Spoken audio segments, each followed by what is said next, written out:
हर हर महादेव, श्री शिवाय नमस्तुभ्यम। दोस्तों, आज हम आपको गुरुजी द्वारा बताया गया एक ऐसे उपाय के बारे में बताने वाले हैं जो कि गुरुजी ने अपनी भोपाल की महामृत्युंजय शिव महापुराण की कथा में बताया था। और इस उपाय को आप किसी भी मनोकामना पूर्ति के लिए कर सकते हैं। आपकी ऐसी कोई मनोकामना है जो आप चाहते हैं कि ये पूर्ण हो और ये हो नहीं रही है, वो काम आपकी नहीं हो रही है, तो आप ये उपाय कर सकते हैं। चाहे आपके बच्चे की शादी करनी हो या फिर नौकरी करनी हो या फिर आपको संतान प्राप्ति की मनोकामना हो जो कि पूर्ण नहीं हो रही है या पुत्र प्राप्ति की हो, किसी भी अगर आपको विशेष मनोकामना है तो आप ये उपाय कर सकते हैं। ये मनोकामना पूर्ति के लिए बहुत ही विशेष उपाय है, तो आप इसे विश्वास करके भोलेनाथ जी पर एक बार आप इसे करके जरूर देखिए। तो आप पूछेंगे इस उपाय में सबसे मुख्य क्या है भाई कि ये इतना महत्वपूर्ण है। तो इस उपाय में सबसे महत्वपूर्ण महामृत्युंजय मंत्र है, जिसके कारण यह उपाय बहुत ही ज़्यादा विशेष है। इस उपाय की सामग्रियाँ क्या है, चलिए हम आपको बता देते हैं कि इस उपाय में आपको क्या क्या लगेगी। तो इस उपाय में आपको मात्र 2 चीज़ों की आवश्यकता होगी, जिसमें पहली है एक नई कटोरी और दूसरी चीज़ है एक शमी वृक्ष का पुष्प। पत्ता नहीं, शमी का पत्ता नहीं लेना है आपको, पुष्प लेना है। तो एक नई कटोरी और एक आपको शमी का फूल लेना है। बस 2 ही सामग्रियाँ लगेगी। तो इस उपाय की विधि क्या है हम आपको बता देते हैं, ध्यान से समझने की कोशिश कीजिएगा। तो इस उपाय को आप किसी भी दिन कर सकते हैं जब आपके मन में कोई विशेष मनोकामना हो। उस दिन आपको एक नई कटोरी और एक शमी का फूल लेकर भगवान शिव जी के मंदिर में जाना है। आप जैसे ही भगवान शिव जी के मंदिर में पहुंच जाएंगे तो आपको भगवान शिव जी के दर्शन करने के बाद नंदी बाबा के पास में आकर बैठ जाना है। जहाँ पे नंदी रहते हैं वहाँ पे आकर आपको बैठ जाना है। उसके बाद में जो आप एक नई कटोरी लेकर आए हैं उसमें वह शमी का फूल रख दीजिए।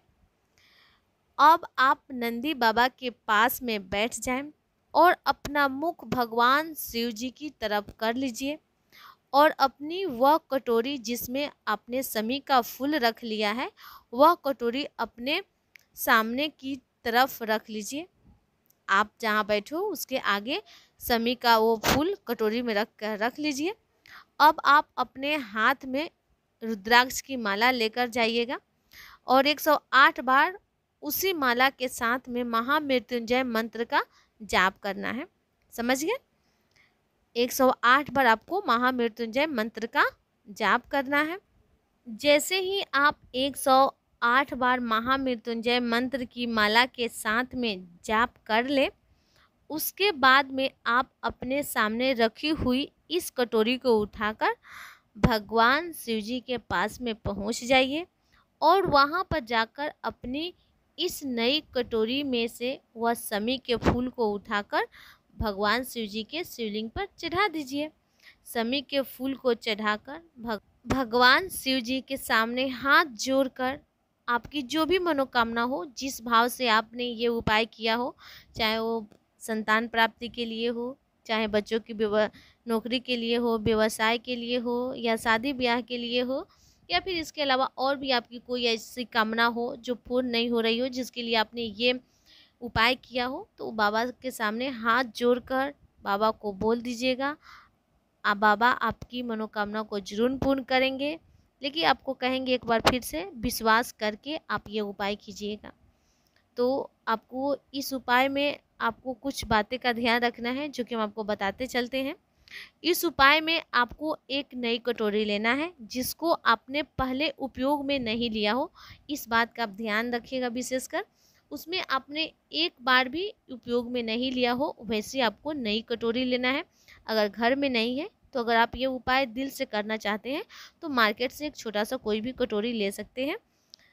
दूसरी बात, इस उपाय में आपको शमी पत्र नहीं लेना है, शमी वृक्ष का फूल लेना है। इस उपाय ध्यान दीजिएगा, आपको ये उपाय शमी के पत्ते से नहीं इसकी फूल से करना है। जब पेड़ में फूल आए तभी आपको ये उपाय करना है, क्योंकि शमी के वृक्ष में हमेशा फूल नहीं लगते हैं, समय के अनुसार ही लगते हैं। तो जब फूल आए तो अभी आप ये उपाय करें।